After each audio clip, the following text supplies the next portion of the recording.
Good morning, a warm welcome to you all on this very auspicious occasion, Yom haatzmaut, Israel's Independence Day, Chag Sameach, and a warm welcome. Good morning, Richard. Good morning, Rachel. On Thursdays, we're always early, Richard. We have to finish by 9, so we start at 10 to 9. So today's learning is dedicated in memory of Leah Wasserman, Shmuel Avigdor ben Yoel Leviton, Chaya bas Mordechai, Homer Gimel bas Baruch Greenby, Shmuel ben Yomin ben Shalom, and we wish long life to Moshe Robinson, Morris Robinson, who is sitting Shiva for his late mother Lily.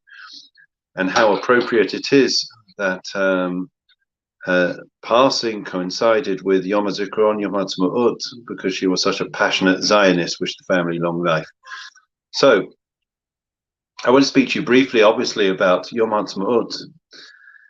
I think it was David Ben-Gurion who famously quipped that he said that in Israel, in order to be a realist, you have to believe in miracles. In order to be a realist, you have to believe in miracles. And from the inception of the State of Israel, it was and has always been something miraculous. To say that we've defied the odds is an understatement.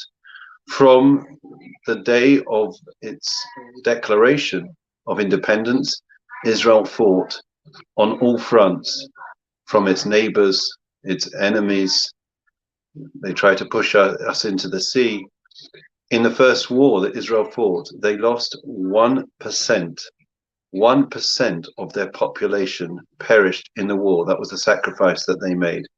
And at the very time that they were fighting for their very survival, they also established many settlements, many yeshuvim.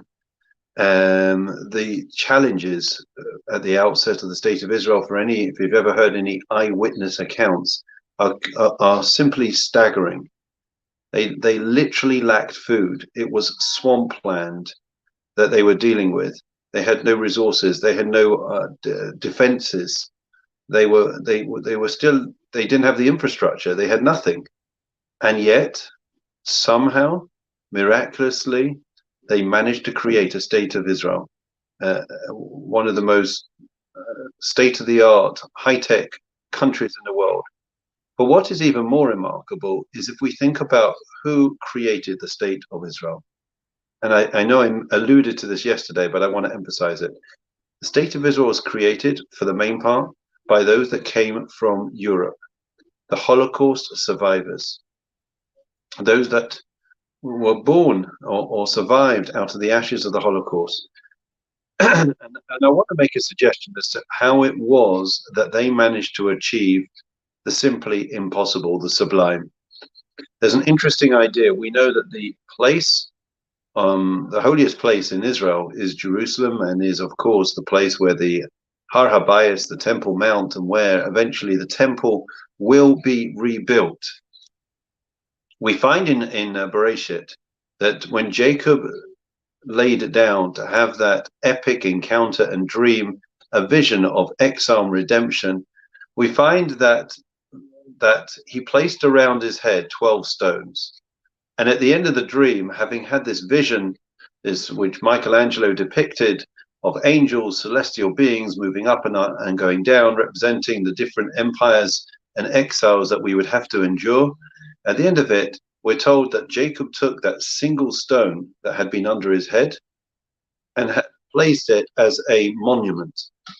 And Rashi, the commentator, notes the discrepancy. Started out speaking about stones and ends up speaking about a single stone. What happened?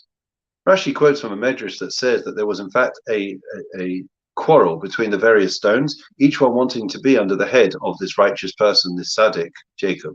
And in the end, God made a miracle, and miraculously they combined and they became one. And no longer was there strife, was there conflict, tension. They all felt that they were one entity, and therefore they were under the head of the righteous person. So the question is asked, I think it's the Chidushei Arim and others, they say quite simply, why didn't the fight continue? Jacob could only put his head on one part of this massive rock. The other parts were not directly under Jacob's head. And they answer the obvious, and that is that once they became a single entity, once they became bound, inextricably bound, one stone, then it didn't matter which part of the rock Jacob placed his head. The unity, the cohesiveness that we felt, that the stones felt under Jacob's head, I think was something that was felt in the aftermath of the Holocaust. It was one of the only times in Jewish history, I think, in the last 2,000 years, that there was true achdus. Sadly, it didn't last long enough, but true unity was felt in the aftermath of the Holocaust when they came in their striped pajamas out of the concentration camps, having lost everything, family, friends, community, possessions, and they came literally with the clothes on their back to Israel. And it was when they realized that all they had was each other, was their fellow Jew, that's when they were able to achieve the impossible. And I would suggest, friends, that that is the message for us on Yom Haatzmaut.